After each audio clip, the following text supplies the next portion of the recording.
So we have a special treat for you guys today. Today we are working on the northeast timber stand. This is a timber stand that we worked on yesterday. It's the first time we've been in here. It's one of the most dense and certainly one of the more unhealthy ones that we have. So this really works out good today. Not only are we able to clear the timber stand, but we're also able to get chips from it. We've got the big chipper, which we'll show you here in a minute, that we're using for the Garden of Eden, for Back to Eden garden. So when we kind of started doing the math, what it costs to have someone bring chips up here to us, it was more economical for us to rent a chipper and a dump trailer and do it ourselves, and that way we got two things done at once. So let's take a little walk through the stand. We'll talk a little bit about forestry stewardship and management, what we're doing, and then we'll get started and bring you guys along. So we worked in the stand yesterday all day. We probably took out, what we'd say, probably 2 dozen trees. Yes. 2 dozen trees or so, and you can kind of see right here, if you can pan around, how we've opened this up. Now Mrs. W goes ahead of me when I'm falling and is marking all the trees that we want to keep in here with the orange ribbon, and everything else that doesn't have a ribbon is going to come down. This is a mix of Doug firs and ponderosa pines, probably a 3-to-1 mix, and we have a tendency to want to thin out some of those ponderosas and nurture the Doug firs. They're a little bit more challenged in this area, so we can kind of help them along a little bit by opening up and getting them a little bit more sunshine, less competition for water and nutrients as well. Now over here, if you step over here, you'll see, now this is kind of what we're dealing with, what we were dealing with yesterday. We have a timber stand that's super dense. If you look in here, a lot of these trees are dead and dying. There's too many of them. You can't even walk in there. It's just not a healthy forest. It's a real primer for insects to come in, because you have trees that are weak. They're weak and they're not healthy, and they're very susceptible and vulnerable to insects. So if we can clear these out and get those trees, established and more robust and healthier, then they'll be much better. It'll be a lot easier for them to fend off bugs and disease. So we'll set up the cameras here and we'll start thinning. Talk about fuel. Fuel load is also important too. If a fire comes in here, it's going to, this is bread and butter for wildland fire. It's going to destroy everything. Here, for example, you can see where we have it opened up, and this is pretty dense. This is a little more dense than I like. Mrs. W likes to keep them a little tighter than I do, so this is kind of our compromise. But we will limb these up. So if a fire comes in here, it's creeping on the ground. It may char a little bit, but it's not going to destroy the trees, because we don't have those, what they call ladder fuels, which are branches down on the ground that once they start burning, they just go up and then they'll go into a crown fire. We'll limb these up, and a ground fire that comes through here now that'd be a positive thing. And it actually helps the cones to open up and to regenerate more trees. So it's just a win-win for everybody. I just want to give you a demonstration on how dense this forest is, just by showing you how difficult it is just to navigate through it. And how healthy are those trees? They're not healthy. The root systems are so poor and they're so weakened from all the competition in here that I can almost just push them over. So that's going to change.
So I just want to talk a little bit about what I was doing. So if you see I'm flush cutting the stumps down.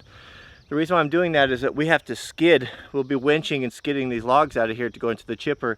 And those stumps, if there's one stump in a 100-yard field, that log will hit it every time and you just can't go anymore. So I'll cut them off flush, that way we won't have any problem with our skidding.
Danger is my middle name.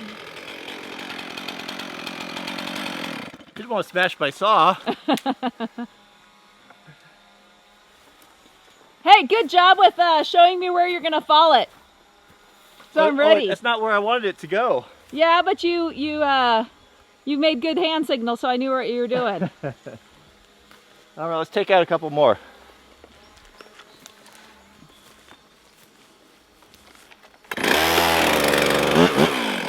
If you were to ask me what my favorite thing to do is on our property on the homestead, this video I think would sum it up. Working together, the family, working in the forest, stewardship, managing the trees and making things better. I guess it's, the thing, I think Mrs. W sums it up pretty well. The thing that really makes it so enjoyable is there's such a sense of accomplishment at the end of the day. You take something that looks completely different, and it's just nice to sit there and watch the sun go down and in that nice euphoric state that you have from a good honest day's hard work.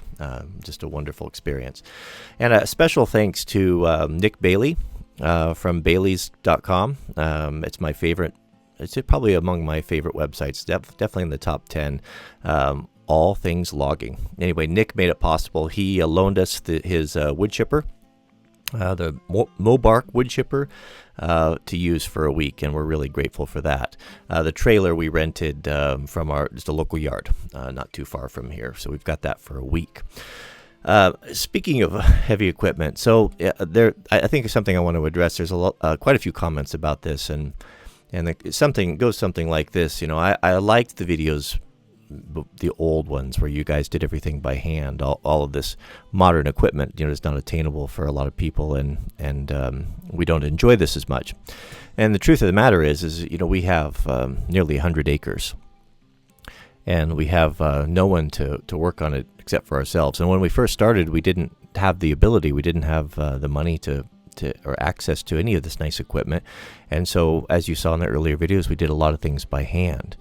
And it's not possible to try to take care of and look after and to improve, nearly 100 acres of land, doing everything without some help. And this equipment, to me, is essential. It was always our plan to acquire it one way or another. From when we started, we knew we had to get started with what we had, and that was my old truck and come-alongs, and things have changed. So I disagree. The channel is going to evolve and to change, and I do try to make things the best I can. I certainly am not turning my back on the old way of doing things. I try to incorporate that as much as possible. But yeah, you will see equipment coming, in future videos. And anytime anyone offers us anything, we have such a tremendous job to do. Such a huge scope of work that person would be crazy to turn it down. And you wouldn't either if you had this big of a piece of property to look after. So we only have so many hours of the day, and we only have so much time, and it's my wife and I and our young son. It's a responsibility to look after it. So all these things are very helpful, and we're really appreciative to Yanmar and to Dinah and to Rhino and Lucas and Norbark and Bailey's and all of those companies that are willing to help us out with this. It gives us interesting content, and it's just a lot of fun, a lot of fun. So that's it. All right. So don't forget, we will be, not this weekend, but next weekend, we're going to be in Burlington, Vermont, Mother Earth News Fair, and we'll be announcing the winners of those tickets. You're still eligible if you'd like to win a free pass for your family. Leave a comment in this video, and we'll announce those probably on Monday. So we'll look forward to seeing you there. Don't forget to click the thumbs up if you enjoy these videos. We'll pick up next week with or tomorrow with the chipping and getting the tractor really stuck, and how we got that out, and there's lots and lots of fun stuff. So thanks for watching. Thanks for all your support, and we'll see you on the next video.